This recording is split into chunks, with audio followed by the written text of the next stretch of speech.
हे बघा आज काय बनवते, भजी, बटाट्याची भजी आणि घोसाळ्याची भजी. त्याच्यासाठी 1 वाटी बेसन घेतलं मी, याच्यामध्ये 2-3 चमचे तांदळाचं पीठ घेतलं. त्याच्यामध्ये बघा आता जिरे टाकते. जिरे, थोडा ओवा घेते, हातावर असं क्रश करून टाकायचा, म्हणजे छान त्याचा सुवास येतो. थोडा हिंग घेते. बेसन असलं म्हणजे हिंग पाहिजेच, नाही तर मग ॲसिडिटीचा त्रास होतो. मग त्याच्यामध्ये थोडी हळद घेते, थोडं तिखट घेते, तिखटच करणार आहे. थोडी धने पावडर टाकते याच्यात, ते थोडी चिली फ्लेक्स टाकते, थोडी छान लागतं त्याच्याकडे भजीकडे. आता याच्यात आपण थोडं थोडं पाणी टाकून एकत्र करून घेऊया. आता हे सगळं एकत्र करून घ्यायचं. मीठ पाहिजे टाकायचं माझं.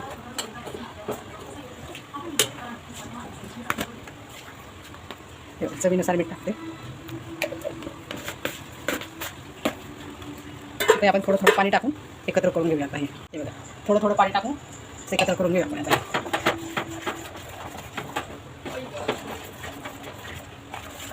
ते खाली दिसत नाही ना एवढं, म्हणून मला वरती टाकावं लागतं.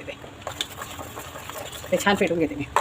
त्यामध्ये तेल तापायला ठेवले आपण, आणि हे बघा गिलके ना, ते असे लांब लांब काप करून घेणार आहे मी. आता बघा, गोल नाही करणार मी. छोटं होतं ना, मग त्याचे काप खूप बारीक झाले असतं, मग असे करून घेते लांब. बटाट्याचे पण नेहमीसारखे न करता मी असे करून घेते, फिंगर चिप्ससारखे. बघा, असे उचलून खायला पण छान लागतात. वेगळ्या पद्धतीची भजी अशी. त्याच्यामध्ये हे आपलं बॅटर तयार केलेलं आहे ना, त्याच्यामध्ये थोडंसं गरम तेल टाकून घ्यायचं. तेलकट नाही भजी काही नाही, मग थोडंसंच टाकते ते. आता आपण भजी करून घेऊ, एकत्र करून घेऊया आधी.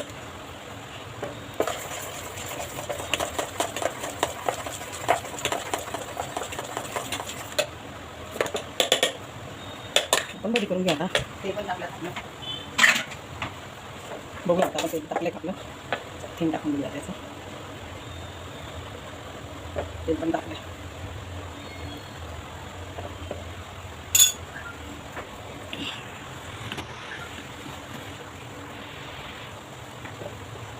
हे बघा, आता हे असे लांब लांब आहेत ना, फिंगर चिप्स टाईप करून घेऊ आपण भजी.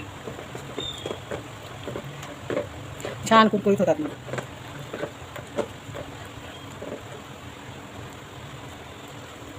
असे लांब लांब लांब लांब भजी टाकून घेऊ आपण.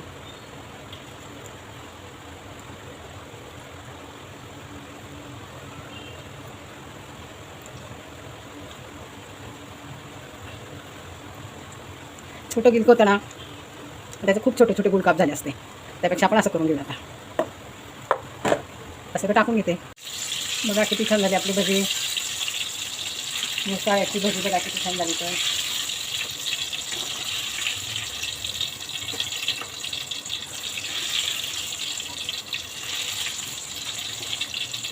एकदम क्रिस्पी बघा, आवाजाने पण कळत असेल तुम्हाला. किती छान दिसतात, एकदम कुरकुरीत झाली. आता अशीच करून घेऊ आपण सगळे. आता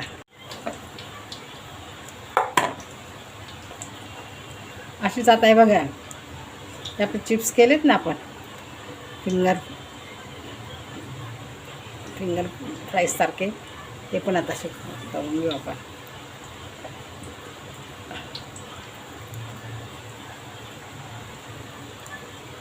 ते पण खूप छान कुरकुरीत होतात.